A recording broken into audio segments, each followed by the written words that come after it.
Bonjour à tous et bienvenue dans ce nouveau numéro du Journal des Sciences pour un tour d'horizon de l'actualité scientifique.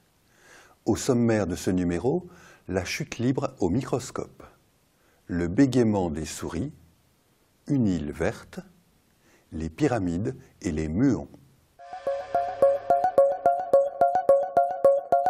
C'est cette semaine, le 22 avril, que doit être lancé un satellite un peu particulier. Nommé Microscope, ce satellite, fabriqué par le Centre national d'études spatiales, devrait permettre de mesurer avec une précision inégalée ce qu'on appelle l'universalité de la chute libre ou principe d'équivalence.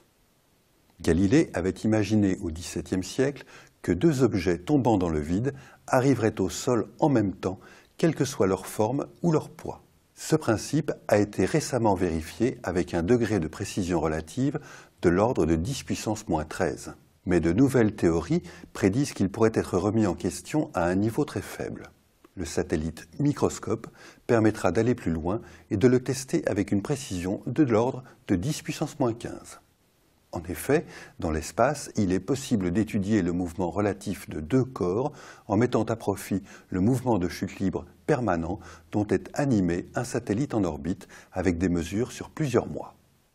Pour cela, deux masses cylindriques concentriques, constituées de matériaux différents, seront minutieusement contrôlées afin de rester immobiles par rapport au satellite. Si le principe d'équivalence est vérifié, les deux masses subiront la même accélération.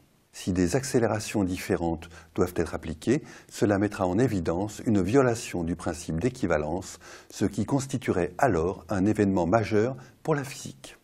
Cette expérience avait été réalisée avec moins de sérieux, mais de façon spectaculaire, en juillet 1971 sur la Lune. Lors de la mission Apollo 15, l'astronaute David Scott avait, devant la caméra, lâché son marteau de géologue et une plume de faucon. Dans le vide lunaire, les deux objets avaient touché le sol au même instant.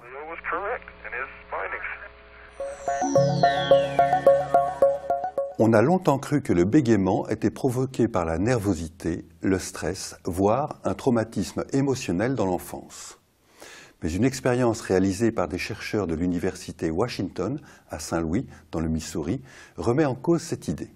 Les résultats de leurs travaux ont été publiés le 14 avril dans la revue scientifique Current Biology. Certains bègues ont une mutation dans un gène appelé GNPTAB. Les chercheurs ont pu créer des souris en les manipulant génétiquement pour qu'elles soient porteuses de cette même variante génétique. Ils ont ensuite analysé les cris des souriceaux séparés de leur mère. Ils ont alors constaté que ceux qui avaient la mutation génétique liée au bégaiement humain faisaient de plus longues pauses dans leurs cris que ceux qui ne l'avaient pas. Les chercheurs ont aussi constaté que les souris bègues, à l'instar des humains, répétaient le même son plus souvent.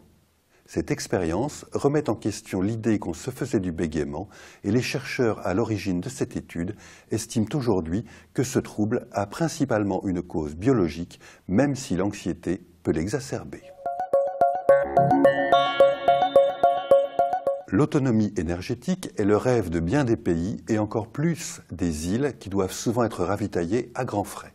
L'île espagnole d'El Hierro, dans l'archipel des Canaries, vient de franchir un cap dans ce domaine.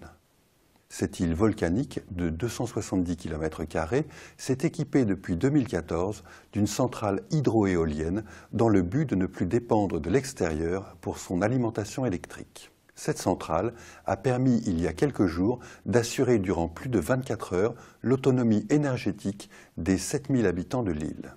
Cette centrale est construite autour d'un concept simple. 5 éoliennes produisent de l'électricité lorsqu'il y a du vent. Le surplus d'énergie produit par les éoliennes est utilisé pour pomper l'eau de la mer. Cette eau est acheminée dans un premier bassin, puis dans un autre, situé à 700 mètres d'altitude.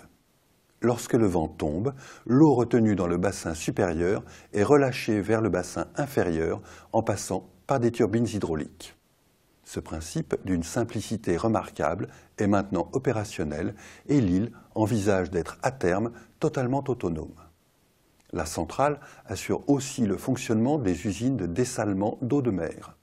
Jusqu'à maintenant, El Hierro dépendait de l'approvisionnement en fioul apporté par bateau depuis Tenerife, à 300 km de là.